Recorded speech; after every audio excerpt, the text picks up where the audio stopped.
तो exit poll के नतीजों की माने तो बीजेपी के सितारे और बुलंद होने वाले हैं। एग्जिट पोल के रिजल्ट के क्या कुछ मायने हैं, आज हम मुद्दा में अगली बहस इसी मुद्दे पर करेंगे कि आखिर एग्जिट पोल को किस तरह से समझा जाए, क्या इंटरप्रेट किया जाए और क्या किस कांग्रेस जो है वो ईवीएम पर सवाल उठाकर खिसियानी बिल्ली खंबा नोचे जैसी मिसाल पेश कर रही है। इन तमाम पहलुओं पर हम चर्चा करेंगे, लेकिन उससे पहले एक रिपोर्ट।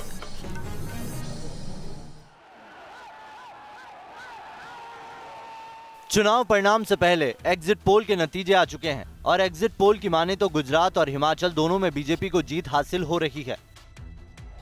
मोदी का जादू अब ब्रांड मोदी में तब्दील हो रहा है। गुजरात में जनता मोदी के पूरी तरह से साथ दिख रही है, इसीलिए एग्जिट पोल के नतीजों से बीजेपी बेहद उत्साहित नजर आती है। देश की जनता माननीय प्रधानमंत्री नरेंद्र मोदी जी के साथ चट्टान की तरह खड़े हैं। कांग्रेस के लिए नतीजे उस वक्त आ रहे हैं जब पार्टी अहम मोड़ पर खड़ी है। राहुल गांधी की ताजपोशी हो रही है। कांग्रेस की खस्ता हालत का अंदाजा इस बात से लगाया जा सकता है कि पिछले 5 सालों में कांग्रेस 27 राज्यों में चुनाव हार चुकी है। मात्र 9 राज्यों में पार्टी को जीत हासिल हुई है। अगर एग्जिट पोल सही साबित हुए तो एक और राज्य कांग्रेस के हाथ से निकल रहा है। कई वक्तों में चाहे बिहार का चुनाव हो, चाहे दिल्ली का चुनाव हो, चाहे पंजाब का चुनाव हो, चाहे गोवा का चुनाव हो, बहुत सारे एग्जिट पोल आए थे, पूरे के पूरे गलत साबित हुए थे। और इस बार चुनाव भारतीय जनता पार्टी और गुजरात की जनता के बीच का है। वहीं काउंटिंग से पहले कांग्रेस को बड़ा झटका लगा है। सुप्रीम कोर्ट ने गुजरात विधानसभा चुनाव की मतगणना में दखल से इनकार करते हुए कांग्रेस की याचिका खारिज कर दी है। गुजरात कांग्रेस के सचिव ने सुप्रीम कोर्ट में वीवीपैट की 25% पर्चियों के वोटों से मिलान के लिए याचिका दाखिल की थी। कांग्रेस की मांग थी कि कोर्ट चुनाव आयोग को इस बारे में निर्देश दे, लेकिन कोर्ट ने मामले में दखल देने से इनकार कर दिया है। Team news nation. और इस मुद्दे पर बात करने के लिए खास मेहमान हमारे साथ जुड़ चुके हैं। हमारे साथ वरिष्ठ पत्रकार एनके सिंह जी मौजूद हैं। भारतीय जनता पार्टी के वरिष्ठ नेता प्रवक्ता प्रेम शुक्ला साहब हमारे साथ बने हुए हैं और साथ में कांग्रेस पार्टी के प्रवक्ता आलोक शर्मा भी हमारे साथ जुड़ चुके हैं। आलोक जी, सुप्रीम कोर्ट ने तो आज आपकी अर्जी को खारिज कर दिया है, क्या कहेंगे? सबसे पहले इसी पर प्रतिक्रिया दे दीजिए।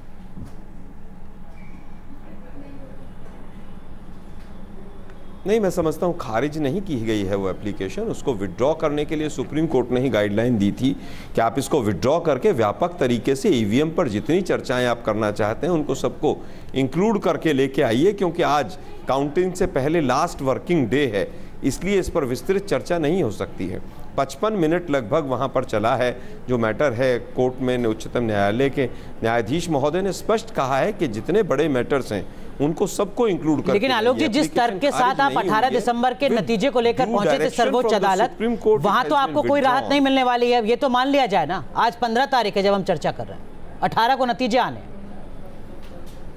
हाँ बिल्कुल, इसमें मैं कह सकता हूं कि जो राहत के लिए हम जो राहत के लिए 18 तारीख के लिए हम लोग गए थे, सुप्रीम कोर्ट ने, माननीय सुप्रीम कोर्ट ने कहा कि वो समय कम है, क्योंकि आज कोर्ट का भी लास्ट वर्किंग डे है और इलेक्शन से काउंटिंग से पहले का भी लास्ट वर्किंग डे है। लेकिन संवैधानिक संस्थाओं की साख पर सवाल आप खड़ा क्यों कर रहे हैं? उन्होंने कहा है कि इस तरह की बहुत सी चीजें, क्योंकि संवैधानिक संस्थाएं स्पष्ट तौर पर दिखाई दे रही हैं कि वो एक पक्ष के पक्षकार की तरह काम कर रही हैं। लेकिन एक चीज आलोक जी, अगर आपको लगता था कि ईवीएम में कुछ गड़बड़ हो सकती है, आपको ऐसा शक शुबा था, क्योंकि कल तमाम जो नेता थे कांग्रेस के वो कह रहे थे उन्हें तो उत्तर प्रदेश के नतीजों पर भी शक शुबा था, उसके बाद अब ये एग्जिट पोल के नतीजों पर भी। ऐसा नहीं है, हर पार्टी को एक इंटरनल रिपोर्ट पहुंचती है कि आपको पहले चरण के मतदान के बाद ये शक शुबा नहीं हुआ, तब भी आप अपनी आवाज उठा सकते थे। एग्जिट पोल तक का इंतजार क्यों किया आपने? डर गए कहीं आप नतीजे देखकर एग्जिट पोल के? नहीं, ऐसा नहीं है। कल 1 बजे कोई एग्जिट पोल नहीं आया था और उसी समय इस तरह के तमाम सवाल उठने शुरू हो गए थे, पहली चीज़। दूसरी चीज़ कि आप देखिए किस तरह से इलेक्शन कमीशन ने वहाँ पर जो जो घटनाएं घटी, पूरा घटनाक्रम देखिए। मोदी साहब को पूरी तरह से छूट दी कि आप किसी भी तरह से जब मर्जी जहाँ मर्जी प्रचार कीजिए। उसके बाद तमाम तरह की चीज़ें सामने आई। अभी जो इस बार गुजरात में चुनाव हुआ है उसमें ये हुआ है कि आप एक विधानसभा में मात्र एक ईवीएम का कोई भी रैंडम सैंपल लेके उसकी जांच करेंगे। हमने ये बात उठाई है कि 25% और 25 नहीं तो कम से कम 15% इस तरह की। लेकिन आलोक जी, आपको नहीं लगता कि इस दलील को जैसे ही आप रखते हैं ये मान लिया जा सकता है कि कांग्रेस पार्टी ने अपनी हार मान ली है गुजरात विधानसभा चुनाव में? एक मिनट, देखिए मैं समझता हूं मोदी साहब अगर कल रोड शो कर रहे थे तो बीजेपी ने हार मान ली है। पिछले 10 चुनाव उठा लीजिए, कौन कौन से एग्जिट पोल ठीक हुए हैं। हमें अनुराग भाई अभी 18 तारीख तक इंतजार करना चाहिए। दिल्ली में भी बीजेपी सरकार बना रही थी, बीजेपी में भी तो ये हो गया लेकिन था। आपके पास गिनाने के लिए दिल्ली और बिहार ही है बस 2014 के बाद से लेकर। तो थोड़ा संयम और धैर्य रखा जाए। प्रेम शुक्ला जी, इन तमाम आरोपों का नहीं, ऐसा नहीं है, पंजाब भी है, गोवा भी है, मणिपुर भी है। तो वहां ईवीएम ठीक काम कर रहा था, सिर्फ चुनकर ईवीएम के साथ टैंपरिंग हुई। और हिमाचल में ठीक काम कर रहा है, गुजरात में ठीक काम नहीं कर रहा है। ऐसा नहीं है। ईवीएम के ऊपर तमाम जगह जगह पर पिनाज जी ईवीएम के ऊपर हमसे पहले बीजेपी ने 10 बार सवाल उठाए हैं। क्या वो गलत थे? आडवाणी जी ने जब वहां पर प्रेस कॉन्फ्रेंस करके कहा तब गलत थे। कैप्टन अमरिंदर ने आज से 5 साल पहले सवाल उठाए तब गलत थे। अगर कहें कि देश की जो नींव है कुछ चीजों पे टिकी रहती है, आपकी अदालत हो गई और आपकी जो संवैधानिक संस्थाएं हो गई, आप उन्हीं पर सवाल उठाकर उसी नींव को हिला रहे हैं। देखिए, इसका एक चीज़ है कि ईवीएम पे ये जो सवाल उठ रहा है, मुझे लगता है कि उठाने की ज़रूरत इसलिए नहीं है कि इसका एक बड़ा छोटा सा तरीका था। अगर कांग्रेस कह देती कि चूंकि मुझे ईवीएम पे शक है, लिहाजा अगर हम जीतेंगे तो भी सत्ता में नहीं आएंगे, अगर ये कह के अंडरटेकिंग और तब आती तो लगता कि नहीं साहब, ये सत्ता की वजह से नहीं कर रहे हैं, ये ईवीएम की वजह से कर रहे हैं। पोस्ट रिजल्ट अगर आप ये जेस्चर देते हैं तो मुझे लगता है कि थोड़ा सा ये वियर्ड है। और दूसरा प्रक्रिया आप देखिए, एक ईवीएम पे करीब 17 लोगों की नजर रहती है। कांग्रेस पार्टी के नुमाइंदे रहते हैं, कलेक्टर रहता है, कलेक्टर का स्टाफ रहता है। कैसे मान लिया जाए कि 27,000 ईवीएम गुणे 17 अगर आप करेंगे तो करीब 6 लाख लोग इसमें इन्वॉल्व होते हैं और उनमें से कोई भी ये नहीं कहता कि साहब ये गलत है जी। सब लोग उसमें इन्वॉल्व। यूपी में भी यही हुआ, यूपी में तो और ज्यादा था। तो सारे कलेक्टर वहां पे समाजवादी पार्टी के। एक चीज और बताइएगा, जैसे ही आप चुनाव आयोग पर सवाल खड़ा करते हैं तो क्या आप अतीत को भी देखते हैं? वो अतीत जब मुख्य निर्वाचन आयुक्त एक चुनाव आयुक्त को हटाने की सिफारिश करते हैं, सत्ता में आप थे, नियुक्ति आपने की थी, वो चुनाव आयुक्त जिसको राज्यसभा की सदस्यता दी जाती है, मंत्री बनाया जाता है, आरोप तब भी लगते थे जब सत्ता में आप थे।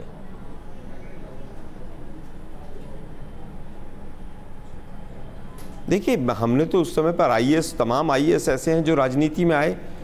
गृह सचिव जो थे आरके सिंह, वो आज सांसद हैं। क्या उसके बाद तमाम लोग ऐसे नहीं हैं जो मेजर जनरल आर्मी से रिटायर हुए और तुरंत कांग्रेस के विरोध में बोले और उसके बाद तुरंत मंत्री बन गए? ऐसे एग्जाम्पल बहुत हैं अनुराग जी। लेकिन सवाल ये है, अरे सर, सुप्रीम कोर्ट के जजेस को क्या क्या मिला है वो भी हमारे पास है। हाई कोर्ट गुजरात के जजेस को कौन कौन सी पोस्ट मिली है वो भी है। तो यानी कि केवल ये है कि आज सवाल अगर उठाया जा रहा है तो उस पर आपत्ति क्यों है? हम निष्पक्षता की बात कर रहे हैं। पिनाज जी उनको भी मैं चर्चा में शामिल कर दूं। इलेक्शन कमीशन पिछले 1 साल में काफी आरोप लग रहे हैं। पिनाज जी पिछले 1 साल से इलेक्शन कमीशन वीवीपैट मशीन से चुनाव नहीं कराना चाहता था। इतने पे कन्फाइन रखती कि मोदी जी ने जब उंगली दिखाई और 12 किलोमीटर 100 मीटर चले तो वो भी कॉन्स्टिट्यूट करता है वायलेशन ऑफ सेक्शन 126(1)B, वो भी वायलेशन था। अगर कांग्रेस इतने पे भी कन्फाइन करती ना तो स्ट्रेटेजिकली सही होता। लेकिन जब ईवीएम पे आप आ जाते हैं तो आपका पूरा प्रयास ही लगता है। पंजाब में ईवीएम पे नहीं आते, आप बिहार में ईवीएम पे नहीं आते। आप अभी जो तमाम चीजों में जहां आप हारते हुए दिख रहे हैं, तब आप अगर एग्जिट पोल के नतीजे आने के बाद ईवीएम पे आएंगे, आप पहले चरण के बाद आके कहते हैं कि हमें खबर मिल रही है कि ईवीएम में कुछ टैंपरिंग है। आप किस तरीके से देखते हैं कांग्रेस की इस पहल को कि चुनाव आयोग पर सवाल उठाते हुए, चुनावी प्रक्रिया पर सवाल उठाते हुए? दिल्ली में कभी नहीं कहा कि ईवीएम में गड़बड़ है, गोवा में कभी नहीं कहा। प्रेम शुक्ला साहब जी अब आलोक जी सुन लीजिए। देखिए, ईवीएम पर 2 बार बड़े सवाल हुए। एक बार 2009 में जब सवाल उठा और निर्वाचन आयोग ने चुनौती दी कि कोई आकर ईवीएम को सामने प्रत्यक्ष कैसे उसमें मैनिपुलेशन किया जा सकता है दिखा दे।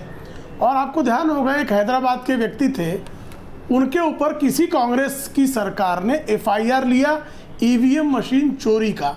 तब ये बहुत अच्छा था, निर्वाचन आयोग बहुत अच्छा था, कांग्रेस की सरकार बहुत अच्छी थी। तब ईवीएम के ऊपर जो कोई मैनिपुलेशन दिखा रहा था उस पर FIR लेना इनके हिसाब से बहुत अच्छा कदम था। दूसरा, इस बार जब ईवीएम पर प्रश्न उठाया तो निर्वाचन आयोग ने फिर चुनौती दी कि सारे दल के लोग आए, ईवीएम को कैसे मैनिपुलेट किया जा सकता है वो दिखाएं, तो उसमें कोई गया नहीं। अब जब आप चुनाव नजदीक आ जाता है और जब पराजय सामने दिखाई देती है तब ईवीएम में गलती ढूंढते हैं, तो निश्चित तौर पर इससे जो भी राजनीतिक दल बात करता है उसकी साख को लेकर सवाल खड़ा होता है। एक बात यह है। दूसरा, निर्वाचन आयोग पर जिस तरह से प्रहार किया जा रहा है, आपने ही प्रश्न पूछा और उसका उत्तर देने से आलोक जी टाल गए कि मुख्य निर्वाचन आयुक्त ने नवीन चावला के संदर्भ में लिख कर दिया कि ये निर्वाचन आयुक्त बनने लायक व्यक्ति नहीं है, इनको हटाया जाना चाहिए। तब भी जो है वो संवैधानिक संस्था की गरिमा के साथ खिलवाड़ किया गया। दूसरा प्रसंग था, आदरणीय एसवाई कुरैशी मुख्य निर्वाचन आयुक्त थे और एक अल्पसंख्यकों के आरक्षण को लेकर तत्कालीन लॉ मिनिस्टर, जो हमारे यहाँ लाइजनिंग मिनिस्ट्री होती है इलेक्शन कमीशन के साथ, सलमान खुर्शीद जी ने कहा कि जाइए मैं ये करूंगा, आपको क्या करना कर लीजिए। तो संवैधानिक संस्थाओं के बारे में जब कांग्रेस के लोग प्रवचन देते हैं तो ऐसा लगता है कि 100 चूहे खाकर बिल्ली हज को चली। यानी संवैधानिक संस्थाएं इनके इशारे पर चले तो ठीक है, लेकिन अगर इनका इशारा मानने से इनकार कर दिया तो संवैधानिक संस्था अच्छी नहीं है। आज की इस कोशिश को आप एक छटपटाहट के तौर पर देखते हैं? क्या कांग्रेस पार्टी ने मान लिया है कि जो एग्जिट पोल के नतीजे हैं दरअसल में यही 18 दिसंबर को दिखने वाला है? ये देखिए, कॉमन सेंस है। कांग्रेस एक पुरानी पार्टी है और आज की नहीं है, एक जमाने की पार्टी है, 130 साल की पार्टी है। उसको भी समझ में तो आ ही गया है कि ये इतने सारे लोग कॉन्जिक्यूटिवली ओपिनियन पोल के 3 राउंड्स, उसके बाद ये पूरी मीडिया ओपिनियन पोल के 3 राउंड्स, उसके बाद एग्जिट पोल, और एग्जिट पोल में इनवेरिएबली सभी ने कहा है। तो ये जानती है कांग्रेस भी कि लूज कर रही है। लेकिन इन सब के बावजूद जो चीजें एनालाइज करनी है वो ये है, सोशियोलॉजिस्ट को ये देखना पड़ेगा कि कैसे एक पॉलिटिकल पार्टी 22 साल तक रहने के बाद भी एक इंडिविजुअल पे इतना रिपोज करता है ट्रस्ट। ये मेरे ख्याल से पॉलिटिकल साइंटिस्ट की जगह सोशियोलॉजिस्ट को एनालाइज करना होगा कि गुजरात का वो साइकी था क्या। लेकिन नेताओं को भी तो सोचना होगा, कम से कम संवैधानिक संस्थाओं को तो बख्श दें। जी बिल्कुल बिल्कुल जरूरी है वो, क्योंकि इलेक्शन कमीशन पे, हालांकि ये बात सही है कि जिस तरह से इलेक्शन कमीशन ने ये जो मोदी जी का लास्ट डे का था उसको उन्होंने संज्ञान में नहीं लिया या उनका ले लिया, राहुल गांधी का इंटरव्यू ले लिया, जबकि वो टेक्निकली कानूनी गलत है। हम लोग 4 साल से कह रहे हैं कि आपको कानून ये गलत है, इसको बदलना पड़ेगा। तो उसको लेके आपने राहुल गांधी को तो दे दिया, लेकिन जो एक कॉन्स्टिट्यूट करता है पब्लिक मीटिंग, जब आप चलते हैं तो ये पब्लिक मीटिंग कॉन्स्टिट्यूट करता है। अगर आप उसको देखें 126(1)A और B को तो कॉन्स्टिट्यूट करता है, उस पर भी संज्ञान लेता तो अच्छा माना जाता कि इलेक्शन कमीशन ये जो कांग्रेस उठा रही, यहां पे तो हम सहमत है कि ये इलेक्शन कमीशन का कंडक्ट आप इसलिए नहीं बच सकते कि आप संवैधानिक संस्था हैं। जी जी देखिए, मैं समझता हूं जिस समय पर राज्यसभा का चुनाव हुआ उस दिन भी इलेक्शन कमीशन का जो कर्तव्य था वो नहीं निभाया गया। जब हमने जाकर इलेक्शन कमीशन के दरवाजे पर धरना दिया और सुप्रीम कोर्ट का एक पुराना हवाला दिया, उसके ऑर्डर की कॉपी दी, तब जाकर रात को 2 बजे इलेक्शन कमीशन ने फैसला लिया, जबकि जो चीज़ें थी स्पष्ट थी। इससे पहले आप देखिए कि 2 दिन पहले ही बीजेपी के राष्ट्रीय अध्यक्ष महोदय ने एयरपोर्ट पर जाकर प्रेस कॉन्फ्रेंस की, जिसके ऊपर कोई नोटिस नहीं है। आप देखिए किस तरह से मोदी साहब ने कल वहां पर जिस तरह से पूरा तांडव किया है, देश ने पूरे ने देखा है कि साहब ये तो पूरी तरह से इलेक्शन का प्रचार हो रहा है वहां पर। तो क्या संवैधानिक संस्थाओं के खिलाफ संवैधानिक तरीके से भी आवाज नहीं उठाई? लेकिन मामला अदालत में चल रहा है आज तक। जब नतीजे अपने हक में ना आए तब नहीं उठनी चाहिए, जब नतीजे हक में आए तब भी आवाज उतनी ही मुखर होनी चाहिए, तब इरादे और नीयत दोनों नेक लगते हैं।